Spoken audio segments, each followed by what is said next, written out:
แล้วก็การใช้เจลล้างมือแอลกอฮอล์นะฉีดป้องกันล้างไม้ล้างมืออันอย่างให้เรียบร้อยเพราะว่าโรคนี้เนี่ยมันอันตรายซ้ำเป็นสายพันธุ์ใหม่เนี่ยมันก็แพร่ระบาดเร็วทำให้คนทั้งหลายนั้นติดเร็วนะกับโรคโควิด19นะฮะ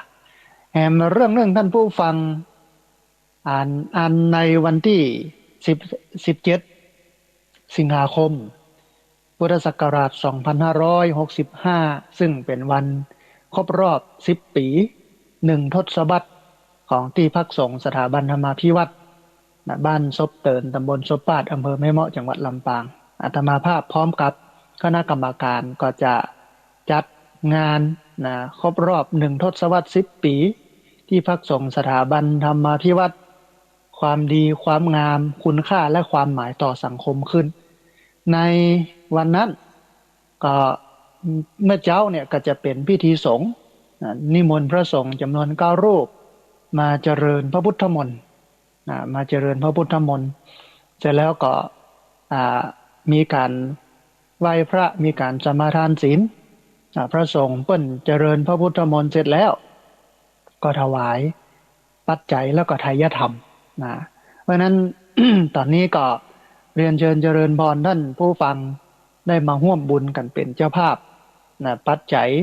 ถวายพระสงฆ์แล้วก็ทายธรรมถวายพระสงฆ์ปัจจัยนี้ใจอยู่10 ชุดแล้วก็ทายธรรมแห่ง10 ชุดนะอ่า2 ส่วนนี้เอาไว้ถวายพระสงฆ์พร้อมกับปูจาน มัคคณายกที่ผ่านมาก็ได้ผู้เอิญเชิญชวนญาติโยมได้มาร่วมบุญกันใน อังคารที่แล้วได้ประกาศบอกกล่าวไปก็มีคุณโยมแม่จันเรือนใสแม่อมราวงแหวนแม่เดือนทิมวางเพื่อนก็ร่วมกัน3 คนมาเป็นเจ้าภาพปัจจัยถวายพระ1 รูปนะฮะก็เรือ9 รูปนะท่านผู้ฟังนะรูปละ2,000 บาทปัจจัยถวายพระเรือแห่งประมาณสัก9 รูปแล้วก็ทายธรรม ที่ถวายพระก็เหลือแห่งประมาณสัก10นะฮะก็ก้อยๆผู้เอิญเชิญชวนประชาสัมพันธ์ไปเพื่อถึงเดือนสิงหาก็น่าจะครบนะหวังว่าอย่างนั้น ก็น่าจะครบพร้อมอย่างกันดีนะฮะอันนี้อันหนึ่งในเมื่อเจ้าเนาะหลังจากที่พระสงฆ์เปิ้นเจริญพระพุทธมนต์เรียบร้อยแล้วก็จะปากันไปปลูกต้นไม้ท่านผู้ฟังนะที่ศูนย์เฮียนฮู้ธรรมวิถีสถาบันธรรมาภิวัตน์ที่ตั้งหลังซื้อใหม่จำนวน15 ไร่นะเอาปัจจัยงานกฐินงานพระป่าที่ท่านอาจารย์พระครูอภิวัฒนวิกรมเปิ้นนำพี่น้องขึ้นสีขาวมาทอดครั้งที่แล้วนะส่วนหนึ่งก็เอาไปซื้อตี้ส่วนหนึ่งก็เอาไปแปลงกุฏิเรือนพักสามเณรนะก็จะปลูกต้นไม้ที่มันเป็นไม้บรรพัดใบเช่นไม้ลำไยไม้ลิ้นจี่ไม้แอปเปิลสตาร์หรือว่าแอปเปิลเมืองนะอย่างโมเนี้ยมีมะปรางอีเนาะมะปรางมะฝางมะปรางที่ใบมันบะหล่นมดเก้ามันสลับกันหล่นมันพัดกันหล่นนี่นะก็จะปลูกกันที่หั่นในตอนเจ้านะฮะอันตัดนี้ท่านใดจะร่วมบุญเป็นเจ้าภาพกระไม้ก็ตั้งไว้กาละ200 บาทที่จริงมัน100 ป่ายแต่คือมันเป็นตัวเลขกลมๆเพื่อเอาไว้ดูแลหลังจากที่ปลูกแล้วรดน้ำใส่ปุ๋ยพรวนดินอีกกันเนาะท่านผู้ฟังนะก็กาละ200 บาทนะก็เจริญพรท่านผู้ฟังมาร่วมบุญกันท่านนี้แถมนะก็ที่ผ่านมาก็มีญาติโยมได้มาร่วมบุญได้มาร่วมสนับสนุนกระไม้กันพ้องละนะฮะก็ถ้าไปถึงเดือนสิงหาคมนี่ก็น่าจะได้นักอยู่นะแถมอันหนึ่ง ก็คือรับประทานอาหารกลางวันท่านใดจะมาเป็นเจ้าภาพนะเลี้ยงโฮงตาลนะออกโฮงตาลเลี้ยงคนที่มาร่วมงานนะกับข้าวกับปลาขนมนมเนยไอ้ยังก็เดี๋ยวบอกกล่าวกันมาจะได้ประกาศชื่อประกาศเสียงกันไปในตอนบ่ายหลังจากที่ถวายภัตตาหารเพลพระสงฆ์เสร็จแล้วกินข้าวน้ำข้าวตอนเสร็จเรียบร้อยแล้วก็จะเป็นเวทีเสวนา นะตั้งชื่อว่า1 ทศวรรษ 10 ปีที่พักสงฆ์สถาบันธรรมาภิวัตรความดีความงามคุณค่าและความหมายต่อสังคมก็มีวิทยากรมีพี่น้องชาวบ้านหลายผู้หลายคนมาอู้มาเอ่ยว่า10 ปีที่ผ่านมาเนี่ยในการก่อตั้งที่พักสงฆ์สถาบันธรรมาภิวัตรเนี่ยได้ประโยชน์อะไรอย่างพ้องจากที่พักสงฆ์สถาบันธรรมาภิวัตรนะก็ที่ผ่านมานั้นก็มีพี่น้องมาใช้สถานที่นี้นักหนาจารีกันนะหลายผู้หลายคนถึงหน่วยงานราชการถึงภาคเอกชนถึงภาคประชาสังคมพี่น้องชาวบ้านพุทธศาสนิกชนนักต่อนักท่านผู้ฟังนักต่อนัก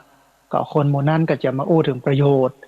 ถึงคุณค่าและความหมายของที่พักสงฆ์สถาบันธรรมาภิวัตรก็ประมาณถึง3 โมงแมลงอู้กันถึง3 โมงแมลงแล้วก็3 โมงเนี่ยก็จะจัดกิจกรรมทอดผ้าป่าเพื่อสมทบทุนในการจัดตั้งมูลนิธิสถาบันธรรมาภิวัตรจัดตั้งมูลนิธิสถาบันธรรมาภิวัตรถ้ามันได้ครบ200,000เนาะก็จะไปจัดตั้งแต่ถ้ามันไม่ได้ครบก็เอาไว้ก่อนหอม หอมเมื่อมันครบ200,000ก็เอาไปจัดตั้งอันนี้ที่จริงจะว่าฮีบก็ฮีบอยู่จะว่าบ่ฮีบก็บ่ฮีบ ญาติโยมได้มาทำบุญร่วมกันเพราะฉะนั้นเรียนเชิญเจริญพรนะท่านผู้ฟังเนอะในวันที่17 สิงหาคมหมายปฏิทินไว้กันเดี๋ยววันที่17 สิงหาคมนี้ก็มาร่วมบุญกัน1 ทศวรรษ 10 ปีที่พักสงฆ์สถาบันธรรมาภิวัตรคุณค่าและความหมายความดีความงามต่อสังคมท่านที่มาครั้งแรกมาทอดพระป่าตั้งแต่ศาลาบ่มีเนี่ยบ่มีศาลาเนี่ยได้มาทอดทำบุญได้มาหันเนาะถนนหนทางก็เข้ายากลำบากเลยนะแต่ว่าเดี๋ยวนี้เพิ่นแต่งหนทางแล้วเริ่มพัฒนาไปเรื่อยๆนะฮะก็ยังบ่ดีแต่เตื้อท่านผู้ฟังก็ยังต้องการพัฒนาแถมนักอยู่ก็เรียนเชิญเจริญพรพี่น้องได้มาร่วมบุญกันอันนี้เป็นข่าวประชาสัมพันธ์2 เรื่องนะฮะเรื่องแรกก็คือเรื่องของการแพร่ระบาดของโรคโควิด -19 แล้วก็อันที่2เป็นงานครบรอบ10 ปีของที่พักสงฆ์สถาบันธรรมาภิวัตรซึ่งจะจัดขึ้นในวันที่17 สิงหาคมพุทธศักราช2565นะฮะเอาละท่านผู้ฟังเวลาเหลือแห่มประมาณสัก40 นาทีหรือ30 นาทีป่ายเนี่ยก็จะขออู้เอ่ยถึงเรื่องของประเพณีปีใหม่เมืองเพื่อท่านผู้ฟังทั้งหลายได้ติดตามรับฟังกันเพราะว่าช่วงนี้เป็นช่วงฤดูกาลของปีใหม่เมืองมันอาจจะกล้อยๆกันไปน้อยนึงสำหรับปีใหม่ปีนี้เนาะบ่สามารถจะเนี่ยยังฮดน้ำฮดหนองเล่นสงกรานต์กันเล่นปีใหม่เมืองกันยังม่วนยังงั้นแต่เฮาก็เล่นตามมาตรการที่เปิ้นได้บอกไว้ก็คือทางราชการได้บอกไว้แต่ที่สำคัญก็คือว่าเราต้องรู้ต้องเข้าใจถึงความหมายของประเพณีปีใหม่เมืองแล้วก็ต้องรู้ว่าตอนนี้เนี่ยประเพณีปีใหม่เมืองเนี่ยมันเคลื่อนจากวันเดิมปกติเราจะจัดกันวันที่13 14 15 13เป็นวันสังขารล่อง14เป็นวันเนา15เป็นวันพญาวันเป็นอย่างนี้มาตลอดนะฮะแต่พอปี2556ปี2556ที่ผ่านมาเนี่ยมันเกิดการเคลื่อนของวันเคลื่อนไปก็ประมาณ80 ปีนะฮะกลายเป็นว่าวันสังขารล่องเป็นวันที่14วันเนาเป็นวันที่15วันพญาวันเป็นวันที่16อันนี้ณปัจจุบันนี้เป็นอย่างอี้นะท่านผู้ฟังนะเป็นอย่างอี้ไปแหมประมาณสัก70 กว่าปีเกือบ80 ปี70 ปลายเกือบ80 ปีนะจะเป็นอย่างอี้ไปเรื่อยๆก็คือวันที่14เป็นวันสังขารล่อง15เป็นวันพญาวัน16เป็นวันเนาเป็นอย่างเงี้ยไปเดี๋ยวจะบอกว่ามันเป็นไปได้อย่างไรอย่างอี้นะแต่ว่าวันนี้ยึดถืออย่างอี้ก่อนยึดถืออย่างอี้ก่อนถ้าที่ไหนจัดมันก็จะตรงโดยเฉพาะหมู่ที่ถือเลิกถือยามลูก หมู่ที่ทำพิธีกรรมพิธีกรรมอย่างกับวันดียามดีอย่างเงี้ยก็เอาวันที่14 15 16นี้เป็นเกณฑ์ก็ตามหลักการที่มันถูกต้องนะอันนี้เปิ้นคำนวณตามปฏิทินตามวันเวลาของคนเมืองคนล้านนานะฮะ แต่ก่อนที่จะไปถึงรายละเอียดอย่างอั้นเนี่ยเบื้องต้นเนี่ยเขาต้องมารู้ความหมายของประเพณีปีใหม่เมืองก่อนหรือว่าความสำคัญของประเพณีปีใหม่เมืองก่อนอ่าอาตมาภาพได้อู้กูปีแล้วก็ได้โพสต์ใน Facebook นะกูปีตลอดเรื่องนี้นะฮะอัน อันแรกมาดูถึงความสำคัญของประเพณีปีใหม่เมืองก่อนอ่าในตำรับตำราเนี่ยเปิ้นบอกว่าประเพณีปีใหม่เมืองอย่างที่เฮาฮู้หันกันอยู่ในปัจจุบันนี้เนี่ยจะมีอายุยาวนานมาสักแค่ไหนนะสุดที่จะฮู้ได้รับฮู้กันแต่ว่ามีมาเมินแล้วนะจนยอมรับกันว่าประเพณีสำคัญอ่าประเพณีหนึ่งเนี่ยของคนเมืองหรือว่าคนล้านนาเนี่ยมันกลายเป็นประเพณีที่สำคัญของคนล้านนาของคนเมืองไปละประเพณีปีใหม่เมืองซึ่งคนล้านนาก็คือกลุ่มชนที่อยู่ในเขต8 จังหวัดภาคเหนือตอนบนก็ได้แก่จังหวัดเชียงใหม่จังหวัดลำพูนจังหวัดลำปางจังหวัดแพร่จังหวัดน่านจังหวัดพะเยาแล้วก็จังหวัดเชียงรายแล้วก็แม่ฮ่องสอนความสำคัญของประเพณีปีใหม่เมืองที่มีต่อคนเมืองนั่นเนี่ยมีนักหนาปาป้างท่านผู้ฟังซึ่งอาจจะจำแนกได้เป็นข้อดังต่อไปนี้เนาะข้อแรกท่านผู้ฟังประเพณีปีใหม่เมืองเนี่ยมันเป็นวันเปลี่ยนปีนะปีใหม่เมืองเนี่ยกับเปลี่ยนปีของคนเมืองของคนที่อยู่ในดินแดนล้านนานะอันนี้คือสาระสำคัญของวันประเพณีปีใหม่เมืองมันเป็นปีใหม่อ่ะมันกับปีใหม่มันก็เหมือนกับปีใหม่มกรานะถ้าเป็นสากลเนี่ยเปิ้นเปลี่ยนศักราชกับเปลี่ยนวันที่1 มกราคมนะแต่คนเมืองคนล้านนานะถ้าจะให้ปฏิทินของคนล้านนามันก็จะเปลี่ยนในเดือนเมษาก็คือวันที่16นะวันที่16เมษาคือวันพญาวันนะวันที่16เมษา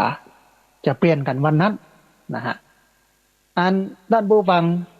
ปีใหม่เมืองเป็นการเปลี่ยนปีการนับปีศักราชที่นิยมกันในหมู่คนล้านนาเนี่ยมันจะมีอยู่2 อย่าง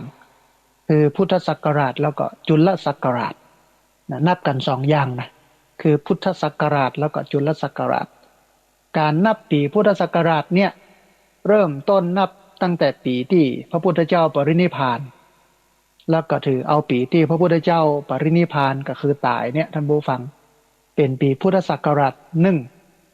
พระพุทธเจ้าปรินิพพานวันนั้นก็นับเป็นปีพุทธศักราชที่1บัดเดี๋ยวนี้2,565 ปีแล้วลูกพุทธเจ้าปรินิพพานมาแล้วนะฮะส่วนการนับปีจุลศักราชเนี่ยก็เริ่มต้นนับขึ้นเมื่อพุทธศักราช1182นับแบบจุลศักราชเนี่ยนะเริ่มนับกันตั้งแต่ปีพุทธศักราช1182โดยพระเจ้าโพพาสารหันต์กษัตริย์พม่าความเป็นมาของจุลศักราชเปิ้นก็มีบอกเล่ากันในตำรับตำราว่าพระสังฆราชปุตุโสรหันต์เมื่อศึกจากสมณเพศก็คือศึกจากความเป็นตุเจ้าพระสงฆ์ก็ได้ไปชิงราชสมบัติเป็นกษัตริย์ลำดับที่19ในราชวงศ์สมุทรฤทธิ์ในประเทศพุกามก็คือพม่าได้บัญญัติจุลศักราชขึ้นเมื่อพุทธศักราช1182กำหนดแรกบัญญัติตั้งแต่วันที่พระพุทธเจ้าปรินิพพานไปแล้ว1,181 ปีนะจุลศักราช1เนี่ยก็ตรงกับปีพุทธศักราช1182ดังนั้นจุลศักราชนี้ท่านผู้ฟังจึงน้อยกว่าพุทธศักราช1,181 ปีแล้วก็ได้เลิกใช้ในสมัยรัชกาลที่5โดยเปลี่ยนหน่วยนับศักราชจากจุลศักราชเนี่ยมาเป็นพุทธศักราชเพื่อความเป็นสากลเมื่อจุลศักราช1250โดยรัชกาลที่5เนี่ยได้มีประกาศ นะคือใจวันอย่างใหม่ว่ามีพระบรมราชโองการดำรัสเหนือเกล้าสั่งว่าด้วยทรงพระราชดำริถึงวันถึงวิธีนับวันเดือนที่ใจกันอยู่ในสยามมณฑลและก็ที่ใจในประเทศน้อยใหญ่เป็นอันมากในโลกนี้เป็นวิธีต่างกันอยู่มากคือกล่าวโดยย่อก็เป็นวิธีใจตามจันทรคติอย่างหนึ่งก็คือเอาพระจันทร์ขึ้นลงเป็นวันที่หนึ่งวันที่สองนะฮะแล้วก็สุริยคติอย่างหนึ่งก็คือนับพระอาทิตย์ขึ้นลงนะจึงทรงพระราชดำริว่าวิธีนับเดือนปีอย่างดีที่สุดนั้นควรจะประกอบด้วยเหตุอันควร3ประการหนึ่งให้ถูกต้องใกล้ชิดกับฤดูกาลสองให้มีประมาณอันเสมอบ่นักบ่น้อยไปกว่ากันนักสามให้คนทั้งปวงเนี่ยหูง่ายทั่วไปดีกว่าอย่างอื่นท่านผู้ฟังทั้ง3ประการนี้จึงสมควรที่จะใช้ในประชุมชนทั้งปวงอันผลประกาศฉบับนี้ท่านผู้ฟังที่เคยสักการะที่เคยใจมาก่อนทั้งหมดทั้งมวลเนี่ยก็เป็นอันงดใจนะแล้วก็ระยะแรกถึงแม้จะมีการเปลี่ยนหน่วยนับจากจุลศักราชเป็นพุทธศักราชก็เป็นการเปลี่ยนเพียงแค่ในระบบบริหารราชการแผ่นดินในเมืองหลวงเท่านั้นตามหัวเมืองที่อยู่ห่างไกลก็ยังคงใช้จุลศักราชเป็นหน่วยนับปีศักราชอยู่โดยเฉพาะอย่างยิ่งหัวเมืองที่เป็นประเทศราชอย่างล้านนาประเทศคือ8จังหวัดภาคเหนือตอนบนตอนนั้นยังบ่ได้ผนวกยังบ่ได้รวมกันเข้ากับอันสยามประเทศเตื้อเอาก็เป็นเอกราชมีการปกครองมีวัฒนธรรมมีประเพณีมีการนับวันเดือนปีตามแบบฉบับของเฮาซึ่งก็ได้อิทธิพลมาจากพม่าเพราะว่า8จังหวัดภาคเหนือตอนบนเนี่ยเชียงใหม่เชียงรายลำพูนลำปางแม่น่านพะเยาเนี่ยแม่ฮ่องสอนเนี่ยใกล้ประเทศพม่านะดังนั้นท่านผู้ฟังโดยเหตุนี้จึงทำให้คนเมืองหรือว่าคนล้านนาเนี่ยใช้จุลศักราชที่ฮ้องเป็นอักษรย่อว่าจอสอจอจานสอคอสลาเนี่ยเป็นหน่วยนับปีศักราชโดยถือเอาวันพญาวันก็คือวันที่15หรือ16เมษายนของทุกปีเป็นวันขึ้นปีใหม่ทั้งนี้ก็ขึ้นอยู่กับการนับวันเดือนปีตามปฏิทินจันทรคติแล้วก็สุริยคติแห่งกำหนึ่งและต่อมาเมื่อมีการรวมประเทศให้เป็นอันหนึ่งอันเดียวกันท่านผู้ฟังบวกกับการไหลบ่าของกระแสวัฒนธรรมของภาคกลางผ่านสื่อต่างๆโดยเฉพาะสื่อทีวีสื่อวิทยุให้เนาะก็ทำให้การใช้จุลศักราชเป็นหน่วยนับปีศักราชเนี่ยพร้อมกับวิถีของคนเมืองหรือว่าคนล้านนาวิถีคนเมืองก็คือกำอู้เนาะกับข้าวกับป่าวัฒนธรรมประเพณีเนี่ยเป็นฮีตเป็นฮอยเป็นวิถีของคนเมืองอ่ะคนล้านนาเนี่ยมันก็เลือนลางลงถูกกลืนกินนะถูกวิถีใหม่คือวิถีภาคกลางมาจากสื่อต่างๆนะเดี๋ยวนี้ซ้ำง่ายอยู่ในมือเฮาโหลด Facebook อ่ะเนาะกลืนกินวัฒนธรรมเหล่านั้นนะฮะฮีตฮอยของคนเมืองอย่างก็เลือนลางลงคงไว้แต่ในวงการโหราศาสตร์วงการศาสนาหรือในหมู่ผู้เฒ่าผู้แก่ต้องอ่านท่านผู้ฟังที่ใจการนับปีศักราชเป็นจุลศักราชเนี่ยนะคนทั่วไปยากที่จะสนใจหรือเข้าใจในเรื่องนี้เพราะฉะนั้นเบื้องต้นเนี่ยสรุปแล้วปีใหม่เมืองก็คือการเปลี่ยนปีโดยเฉพาะการเปลี่ยนปีจุลศักราชนะอันบัดเดี๋ยวนี้เป็นปีพุทธศักราช2565ซึ่งตรงกับปีจุลศักราช1384นะ1384แสดงว่าวันที่16เมษาก็จะเปลี่ยนเป็น1384นะ1384บัดเดี๋ยวนี้ยัง1383นะเพราะว่ายังบ่ถึงวันที่16เมษาเตื้อ นะ1384นะจะเปลี่ยนเป็น1384เนี่ยในวันที่16เมษายนก็คือวันพญาวันนะฮะอันการเปลี่ยนการเลื่อนของปีใหม่นะการเลื่อนของปีใหม่เมื่อก่อนเนี่ยเป็นวันที่13 14 15ซึ่งมันบัดตายตัวอย่างนั้นนะมันก็คลาดเคลื่อนตามการนับวันเวลาตามระบบการนับแบบสุริยคติก็คือเอาพระอาทิตย์ขึ้นพระอาทิตย์ลงเป็นตัวตั้งตามระบบจันทรคติก็คือเอาพระจันทร์ขึ้นพระจันทร์ลงเป็นตัวตั้งมันก็มีการคลาดเคลื่อนตามวันเวลาก็ปีบางปีเนี่ย365 366เหมือนที่เขานับกันมันก็สะสมกันมาอย่างนี้จนกระทั่งมันจะเปลี่ยนไปเป็น13 14 15แห่มกำหนึ่งเนี่ยแห่มประมาณเกือบ80 ปี70กว่าปีนะจะนับกันใหม่นี่นะประมาณเนี้ยแต่ว่าระหว่างนี้ไปจนถึงเกือบ80 ปีนี่ก็ใจ14 15 16นะไปก่อนแต่ว่าในระบบราชการมันยังเปลี่ยนเถื่อระบบราชการรัฐของไทยมันก็13 14 15นะก็คือเราปฏิบัติตาม13 14 15แต่ถามว่าถ้ามันจะเป็นตามหลักการของคนล้านนาแต่ก็มันก็บ่ใช่เพราะว่าตอนนี้มันเปลี่ยนแล้วเป็น14 15 16แต่ทางการนะทางรัฐบาลนะเปิ้นก็เอาวันที่13 14 15เนี่ยวัดทั่วไปก็เอาง่ายตามรัฐบาล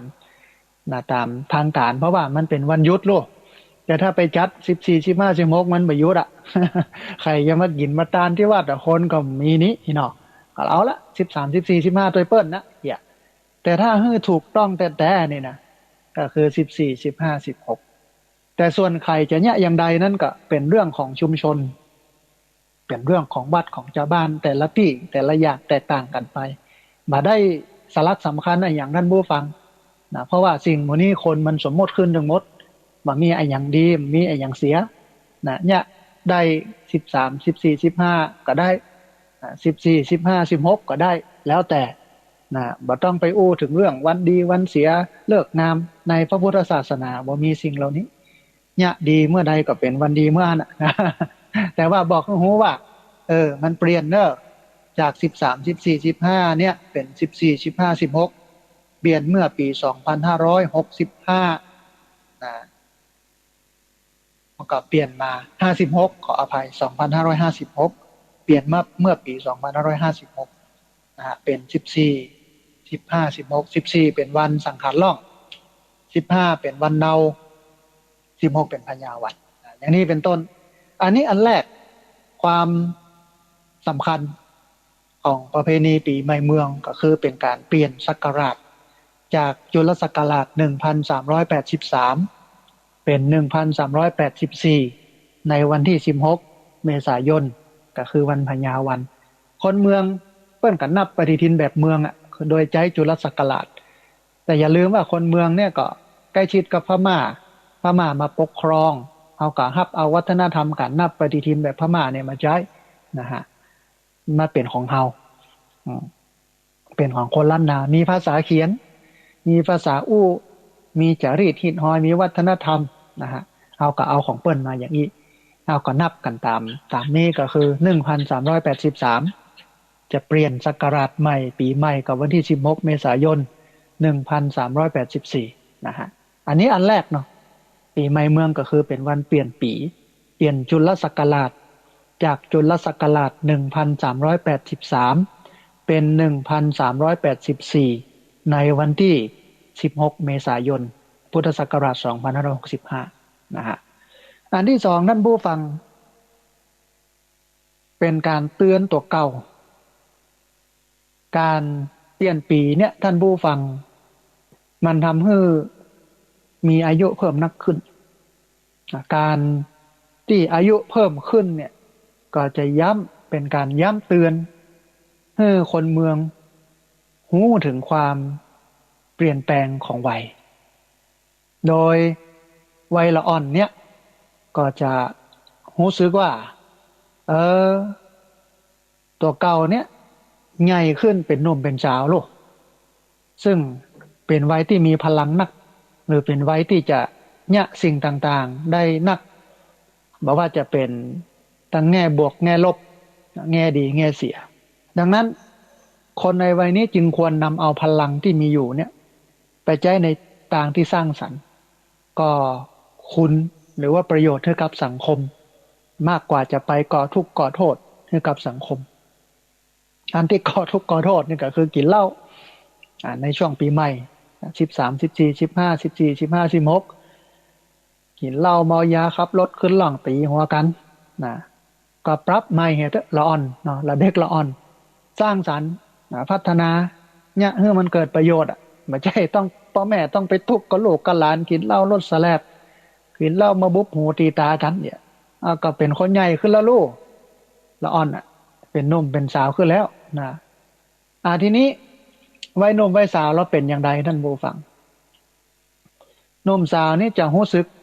ว่าตัวเก่านั้นเป็นคนใหญ่เพิ่มนักขึ้นนั่นก็หมายถึงการที่จะต้องมีความรับผิดชอบนักขึ้นเพราะความเป็นคนใหญ่เนี่ยมันกู้กันกับความรับผิดชอบคนใหญ่นักๆใหญ่มากๆก็รับผิดชอบมากๆนะคนใหญ่น้อยๆบ่พอใหญ่บ่ให้บ่ดีกับความรับผิดชอบบ่ให้บ่ดีนะ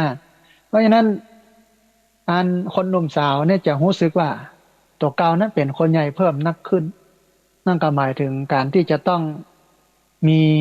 ความรับผิดชอบนักขึ้นมีความอดทนนักขึ้นมีเหตุผลนักขึ้นสรุปแล้วก็คือจะต้องมีกำกึดนักขึ้น จะต้องมีกำกึดนักขึ้นเมื่อเป็นคนใหญ่แล้วละอ่อนก็จะรู้สึกว่าเปิ้นใหญ่ละ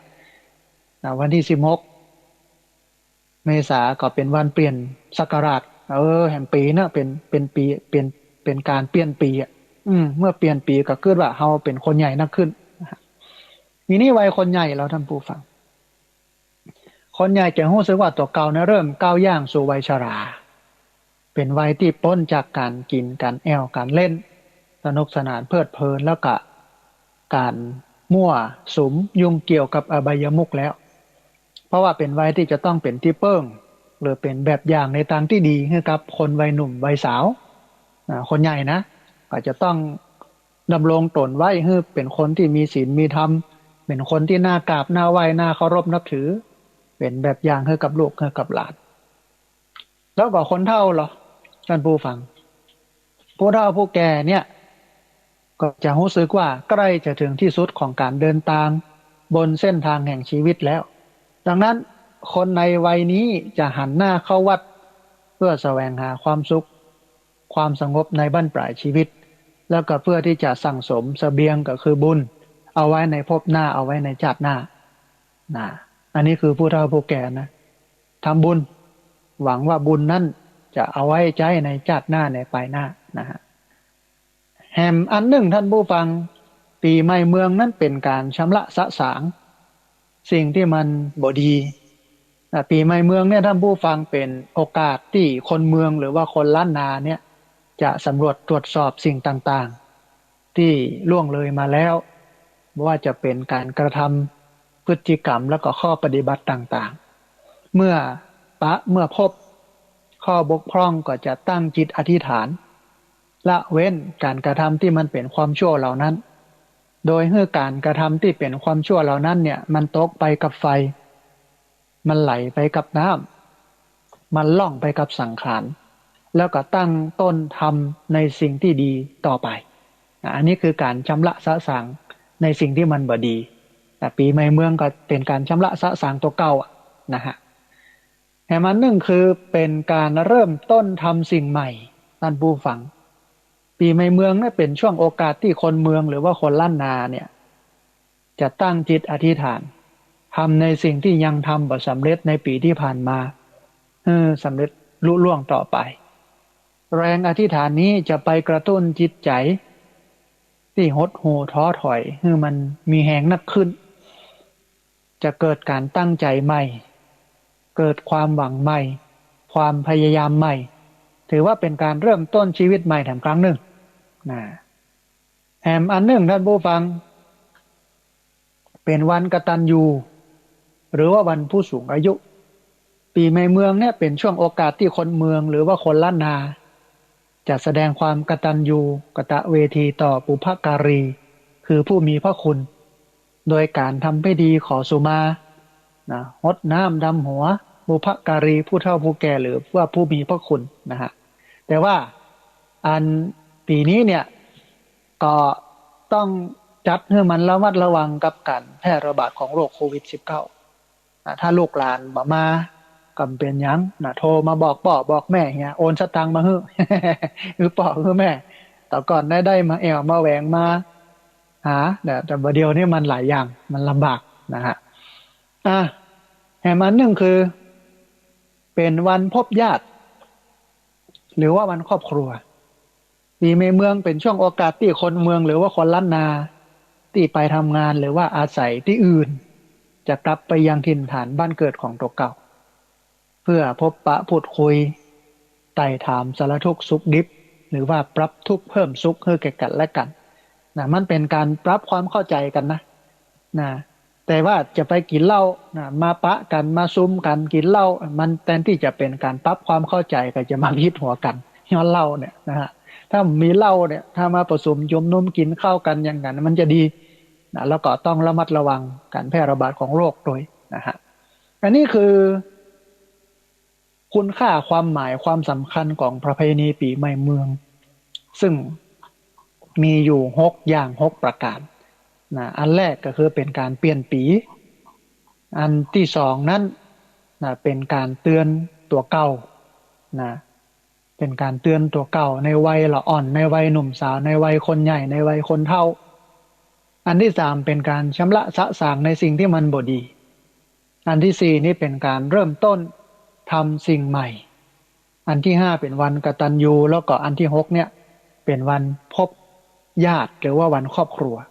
ทีนี้ท่านผู้ฟังเอามาพอสักหน่อยหนึ่งเกี่ยวกับกิจกรรมของคนเมืองในช่วงปีใหม่เมืองในช่วงปีใหม่เมืองเนี่ยคนเมืองมีกิจกรรมที่จะต้องทำหรือว่า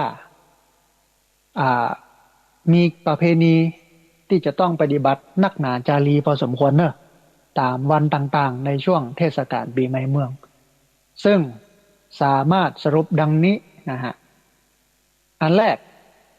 วันแรกของปีใหม่เมืองก็คือวันสังขารล่องเป็นวันแรกของประเพณีปีใหม่เมืองส่วนใหญ่จะเริ่มตั้งแต่เที่ยงคืนของวันที่12หรือว่าวันที่13นะวันที่12ถึงวันที่13หรือวันที่13ถึงวันที่14เมษายนของทุกปีทั้งนี้ก็ขึ้นอยู่กับการนับวันเดือนปีตามปฏิทินจันทรคติแล้วก็สุริยคติแห่งกำหนึ่งแต่ที่ถูกต้องก็คือเที่ยงคืนของวันที่13ถึงวันที่14เมษายนอันนี้เป็นวันสังขารล่องนะ14เมษายนเนี่ยเป็นวันสังขารล่องนะฮะในวันสังขารล่องนี้คนเมืองจะตื่นเจ้าเป็นพิเศษแม่บ้านก็จะนึ่งข้าวเป่าไฟเนี่ยกับข้าวกับป๋าพ่อบ้านกับลูกๆก็จะช่วยกันทำความสะอาดบ้านนะจิบทบจุดสโปกไล่สังขาร คติธรรมที่แฝงในกิจกรรมการไล่สังขารก็คือการประกาศหรือว่าบอกให้คนทั้งหลายได้ทราบว่าบัดนี้สังขารก็คือร่างกายเนี่ยมันได้ร่วงโรยหรือว่าล่องไปสู่จุดสิ้นสุดคือความตายแห่งครั้งหนึ่งแล้วนั่นก็หมายความว่าเฮาได้แก่ลงไปแห่งปีแล้วเนอะดังนั้นสาระสำคัญของการจุดบทบหรือว่าจิสโปกไล่สังขารก็คือการมีสติบ่ประมาทนั่นเองนะเพราะว่าเนี่ยจะเปลี่ยนศักราชใหม่เปลี่ยนปีจุลศักราชใหม่ใกล้ละวันที่16นี่เปลี่ยนละเอี่ยวันสังขารล่องก็วันที่14เฮาใกล้ถึงความตายเฮาใหญ่ขึ้นเฮาแก่ขึ้นไปแห่งปีแล้วเฮ้ยบอกกล่าวกันอันนี้มันอันอื่นมันมีนอกจากนี้ ไปจิสโปกไล่ปูสังขาร อันนั้นมันเป็นเรื่องเล่าของคนเก่าที่เปิ้ล เอามาเล่าให้ฟังนะเป็นเรื่องเป็นราวประกอบเป็นนิทานนะเฮาได้ฮู้ได้เฮาได้เข้าใจบ่ได้นะฮะอันที่สอง วันเนา วันเนานั้น เป็นวันที่สองของประเพณีปีใหม่เมืองส่วนใหญ่จะเริ่มต้นกันวันที่14หรือว่าวันที่15แต่ปีเนี้ยตลอดจนถึงแฮม70กว่าปีเนี้ยก็คือวันที่15เมษายนของทุกปีนะอันสำหรับวันเนาเนี่ยท่านผู้รู้บอกว่าที่จริงแล้ววันนี้น่าจะฮ้องว่าวันเนาไม่ใช่วันเนาซึ่งหมายถึงวันที่พระอาทิตย์มันเนาอยู่ในระหว่างราศีมีนกับราศีเมษนะคือออกจากราศีมีนแล้วแต่ยังเข้าไปบ่ถึงราศีเมษมันเนาอยู่หั่นมันแจ้อยู่หั่นในวันเนาซึ่งเป็นวันที่สองของประเพณีปีใหม่เมืองนั้นคนเมืองจะงดเว้นการด่าทอหรือว่าการใช้ถ้อยคำที่มันหยาบคายต่อกันแล้วก็ในวันนี้เนี่ยจะเป็นวันที่คนเมืองหรือว่าคนล้านนานี่จะช่วยกันขนทรายเข้าวัดนะตามคติความเชื่ออย่างใดอย่างหนึ่งในสองประการนี้อันที่หนึ่งเพื่อบำรุงทำนุบำรุงพระพุทธศาสนานะเพราะพระสงฆ์จะสามารถนำเอาทรายที่พุทธศาสนิกชนขนเข้าวัดมาใช้ในวันเนาอ่ามาในวันเนาเนี่ยก็คือ14-15เนี่ยเอาไปใช้ในการก่อสร้างหรือว่าบูรณะปฏิสังขรณ์ศาสนวัตถุต่างๆได้นะอันนี้อันแรกที่จริงทรายมันก็ต้องเปลี่ยนนะบางวัดนี่เปิ้นก็เอาซื้อทรายมานะดั้มมาไว้แหมตีหนึ่งแล้วก็ให้คนขนมาใส่นะบางทีก็ไปขนที่ต้ามานะแต่ถ้าพอมองถึงประโยชน์การใช้เนี่ยมันก็ตีหอมกันมาสตังค์เอามาหอมไอ้อย่างกันมันก็ได้ใจอย่างนั้นนะฮะแต่ถ้าไปเอาที่ต้ามากับประโยชน์มันได้น้อยอันนี้เป็นต้นแต่บ่ถือว่าอันไหนดีนะมันปรับตามสภาพสังคมปรับตามที่อยู่นะฮะอันที่สอง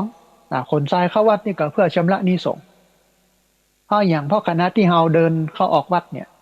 ทรายที่อยู่ในบริเวณวัดก็ติดเกิบเฮาของเฮาไปตัวนะติดออกไปตัวนั่นก็เท่ากับว่าเฮาได้ทยอยเอาทรายเนี่ยออกจากวัดไปโดยบ่รู้ตัวดังนั้นเพื่อบ่ให้เป็นบาปบรรพบุรุษของคนเมืองจึงได้จัดให้มีกิจกรรมขนทรายเข้าวัดขึ้นแล้วก็หากมองให้ลึกเข้าไปยิ่งกว่านั้นเนี่ยก็จะหันว่าคนเมืองในสมัยโบราณเนี่ยท่านผู้ฟังพยายามที่จะสอนให้อนุชนคนรุ่นหลังมีคุณธรรมก็คือสอนให้มีความซื่อสัตย์สุจริตบ่ทุจริตนั่นเองอันนี้คือการขนทรายเข้าวัดในวันเนานะฮะมันนั่นคือวันพญาวันเป็นวันที่สามของประเพณีปีใหม่เมืองก็เป็นการเปลี่ยนศักราชนะจากจุลศักราชหนึ่งไปสู่จุลศักราชหนึ่งส่วนใหญ่เนี่ยจะเริ่มในวันที่15หรือว่าวันที่16แต่ปีนี้หรือไปตั้งหน้าแถม70กว่าปีเนี่ยคือวันที่16เมษายนของทุกปีนะกิจกรรมที่จะกระทำกันในวันพญาวันนะอันแรกตอนเจ้าตอนสายก็ไหว้พระหับศีลฟังธรรมตักบาตรเจริญภาวนาตอนบ่ายก็ส่งน้ำพระพุทธรูปพระสงฆ์สามเณรดำหัวผู้เฒ่าผู้แก่ตอนแม่แรงมาก็แห่ไม้กำสีนะแล้วก็เนื่องด้วยเป็นวันที่เป็นวันขึ้นปีใหม่เปลี่ยนจุลศักราชใหม่แล้วก็เป็นวันที่มีกิจกรรมฮื้อยะฮื้อทำหลากหลายกิจกรรมจึงทำให้วันนี้นั้นเป็นวันพญาวันก็คือเป็นวันที่ใหญ่กว่าวันทั้งหลายนะฮะแต่มันก็คือวันปากปีเป็นวันที่4ของประเพณีปีใหม่เมืองกิจกรรมที่กระทำกันในวันนี้ก็คือการทำบุญหมู่บ้านโดยนิมนต์พระสงฆ์มาเจริญพระพุทธมนต์กลางหมู่บ้านเพื่อเป็นสิริมงคลและก็ด้วยการที่จะต้องร่วมแรงร่วมใจกันจัดงานทำบุญหมู่บ้านจึงทำให้คนในหมู่บ้านนั้นมีความสามัครสมานสามัคคีกันหรือว่าร่วมแรงร่วมใจกันดังนั้นจึงถือได้ว่าวันปากปีเนี่ยเป็นวันสามัคคีของคนในหมู่บ้านนะฮะก็ท่านผู้ฟังอันนี้เป็นการทอดรหัสประเพณีปีใหม่เมือง